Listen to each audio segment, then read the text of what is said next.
लग्नामध्ये का आल्याचा जाब विचारून त्या रागाच्या भरात मेहुणा हसन हजरत पटेल यास मारहाण केल्याप्रकरणी दाखल झालेल्या गुन्ह्यामध्ये सेवानिवृत्त पोलीस उपनिरीक्षक सिजाउद्दीन निजामुद्दीन आबादीराजे यांना सोलापूर येथील सत्र न्यायाधीश श्री सूरज व्ही केंद्रे साहेब यांनी अटकपूर्व जामीन मंजूर केलेला आहे.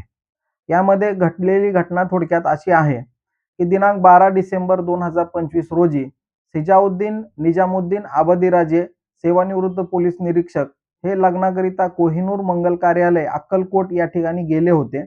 त्याच ठिकाणी त्यांचा मेहुणा हुसेन हजरत पटेल राहणार मुक्काम पोस्ट आचेगाव हा त्या ठिकाणी त्यांच्या मित्रांच्या सोबत गाडीवर त्या ठिकाणी आला. त्याने गाडी लावून जात असताना सिजाउद्दीन आबादीराजे यांनी त्यांच्या अंगावर त्यांची चॉकलेटी रंगाची कार घालण्याचा प्रयत्न केला. त्यावेळी त्या गाडीमध्ये कोण आहे हे पाहण्याकरिता हुसेन पटेल हे बाजूला सरकले असताना त्यावेळी सुद्धा सिजाउद्दीन आबादीराजे यांनी फिर्यादीच्या अंगावर गाडी घालण्याचा प्रयत्न केला. त्यावेळी त्या ठिकाणी फिर्यादी आणि आरोपी यांच्यामध्ये बाचाबाची होऊन एकमेकांची शिवीगाळ झाली. त्यावेळी पोलीस उपनिरीक्षक सिजाउद्दीन आबादीराजे यांनी त्यांच्या पॅन्टीच्या खिशामध्ये असलेला फायटर काढून यातील फिर्यादी हुसेन हजरत पटेल याला त्याच्या डोक्यावर गंभीररित्या मारहाण केली व जखमी केले आणि त्यानंतर त्याला शिवीगाळ करून त्याला जीवे ठार मारण्याची धमकी देऊन त्या गाडीमधून पोलीस उपनिरीक्षक आबादीराजे हे त्या ठिकाणाहून निघून गेले.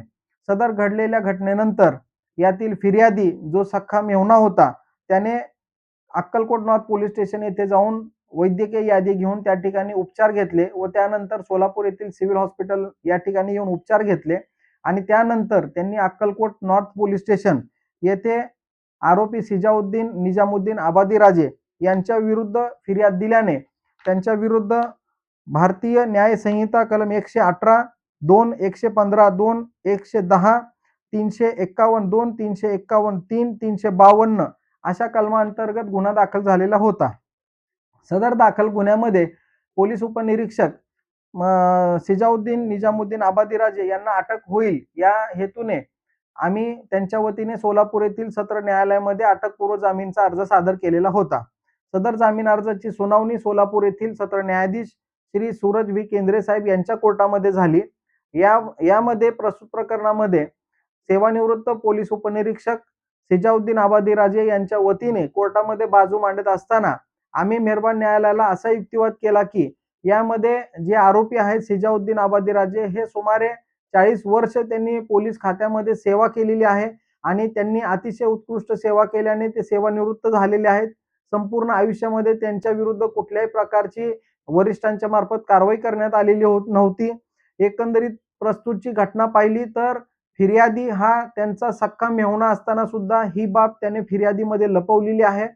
एकंदरीत घटना 12 तारखेला घडलेली असताना 13 तारखेला फिर्याद दाखल झालेली आहे. फिर्याद दाखल करण्यास उशीर का झाला याचे कुठलेही कारण त्याने फिर्यादी जबाबामध्ये दिलेले नाहीये. तसेच यातील फिर्यादी याने त्याला आरोपीने फायटरने मारहाण केल्याचे नमूद केलेले आहे. परंतु फायटरच्या जखमा या कुठेही शरीरावर त्या ठिकाणी दिसून येत नाहीत. केवळ एकच जखम जी डोक्याच्या मध्यभागी लागलेली आहे तर ती फायटरने होऊ शकत नाही आणि यातील फिर्यादी हे त्यांच्या नशेमध्ये त्या ठिकाणी पडल्याने त्यांना मार लागले असल्याची शक्यता नाकारता येत नाही.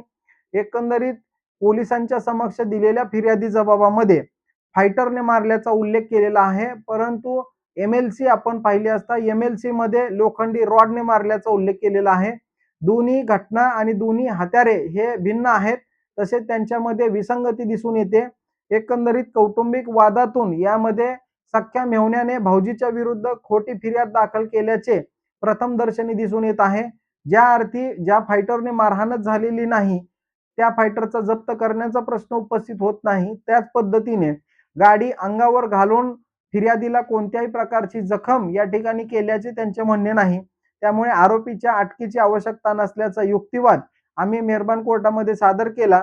तसेच त्या संबंधित मूळ फिर्यादी यांनी सुद्धा त्यांच्या जखमीचे photographs, pen drive, CCTV footage व इतर कागदपत्र व प्रतिज्ञापत्र सादर केले होते.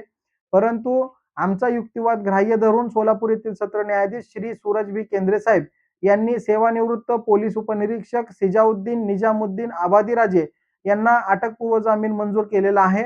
तसेच त्यांना 20,000 रुपयाच्या जात मुचलक्यावर तसेच दोषारोपपत्र दाखल होईपर्यंत दर सोमवारी पोलीस स्टेशनला हजेरी देण्याच्या अटीवर तसेच सरकारी साक्षीदारांवर कोणत्याही प्रकारचा दबाव आणू नये अशी अट त्या मेहरबान कोर्टाने जामीन देताना टाकलेली आहे.